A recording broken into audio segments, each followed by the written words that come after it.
Ralph arrives at the UK, and a plane officer shows him a plane that he's gonna be riding in, and also somebody dying there, so this is gonna be awkward. Meanwhile, at the White House, FDR talks to his cabinet people about the British wanted them to help out by sending out US tanks. And this is the most interesting thing that is happening in the movie right now, because FDR was a real person and not a boring ass fake character who is involved in a boring romance that never happened. Alright, the following scene is about. Wait, holy shit, is that Mako? Oh, fuck, it is. That's fucking Aku. Anyway, this guy is telling his superiors about not having enough resources or economic stuff. I don't know. I'm wasted.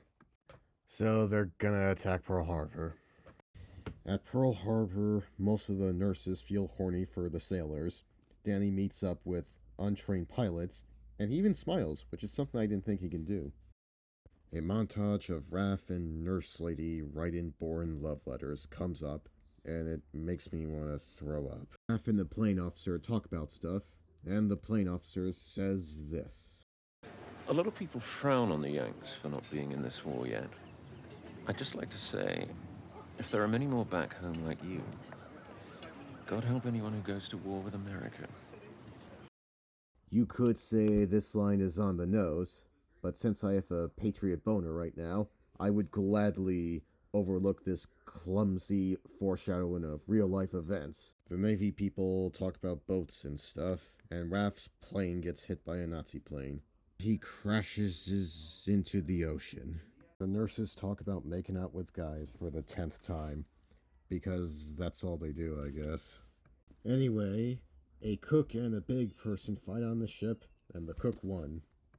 Then the next scene, Nurse Elephant stitches up the cook guy and asks why he needed to fight. He says he wanted to earn everyone's respect, and tells Nurse Person about leaving his mom in Texas to join the Navy and wants to be a fighter, yada yada yada. And while I would rather get to know the cook guy better than the main characters, I know his scene has to end. Goodbye, cook person. Danny goes to see Nurse E, and by the way Danny's looking sad, she figures out that Raph is dead. The sad sacks talk about Raph, and Nurse Lady spits out about him volunteering for his death, while Dan said he was told that he was ordered to fight. So I guess Raph was protecting Danny from being sad some more. That was nice of him. They are sad and whatnot, and they have a toast for Raph and whatnot. Meanwhile, more interesting stuff happens, and the Admiral orders an officer to send out radio messages to confuse the shit out of the American Navy. To give the movie some credit, it does a good job to show how reluctant the Admiral is to start a war. So it's nice to have some humanity there. Good job, Michael Bay. I'm so proud of you. Just for that, you get a free cookie and a beer. At the Navy Department. Oh, sweet, Dan Aykroyd's in this. Anyway, this Navy person is suspicious of the signals, and what? No, I don't want to see this downer of a person again. I want to see more Dan Aykroyd stuff. Nurse whatever gets a package late from Raph, and it's a paper bird. So that's something. 3 months later, everyone goes to see a movie. But the news of the war makes Nurse E uncomfortable, so she leaves, and Danny does the same. Since they feel weird about the movie news, they decide to eat somewhere instead. Danny tells the story of Raph doing something with a plane. I don't know, I'm not listening. But they're laughing, so I guess it's funny. The stuttering guy proposes to blonde what's-her-name, and they say hi to Danny and Nurse E. Elephant leaves to get ready for work tomorrow, and Danny sees that she forgot her handkerchief. Danny goes to the nurse's house to give back the handkerchief, but he feels nervous about it because he looks like a weirdo. Dan pushes through and knocks on the door. Then he and Nurse Lady have an awkward conversation that's supposed to be cute. They have more awkward dialogue before Danny leaves embarrassed. At Washington, the Navy people are wondering why the Japanese fleet is missing. And that's the end of this scene. I want to see more Dan Aykroyd scenes. Danny tests some plane firearms with the other pilots until Nurse Lady shows up. Danny gets nervous and tells his friends he's fallen in love with Nurse Person.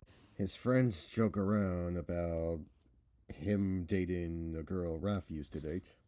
And one said if he was his best friend, he would come back to life to punch him. I wonder if that's foreshadowing something. Nurse and Danny talk about how weird people are acting around them, and people might think that they're a couple, and it feels very weird. As Nurse Person leaves, Danny proves everyone right about them becoming a couple by offering her a ride in his plane. You know, I could get kicked out of the military for this. Really? Then why take the risk? Dan flies around the sunset. The nurse is amazed at the view, so this makes it romantic and shit.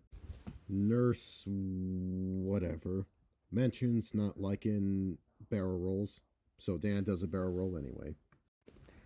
Back at Plane HQ, Dan and Nurse sneak into the parachute area like they're high school students. And they spin, and then they make out. The next day, Danny and Evelyn talk about what happened between them last night. They feel awkward, but they're happy that it's weird. Meanwhile, a Japanese spy takes pictures of the harbor and sends them to his superior. But that's too interesting, so let's get back to the boring stuff. Nurse and Danny do some humping and touching on the beach. Then they wonder if the war will catch up with them, and talk about other boring shit. Later, Nurse Lady comes out of the bathroom after making out with Danny, which means... uh-oh. At the Navy Department place, the Navy officers talk about the ships they know about. Aykroyd's character has a theory about the Japanese going after Pearl Harbor secretly, but he has no evidence because his team hasn't cracked any radio codes yet. This makes the other Navy officer butthurt, because he needs the codes to be cracked so he can make a choice on whether or not to attack the Japanese. Other Navy people talk about the same thing, so nothing new is said here. But Danny gets a letter about Raph surviving his plane crash. Uh-oh. The reveal is that Raph swam out of the water in slow motion.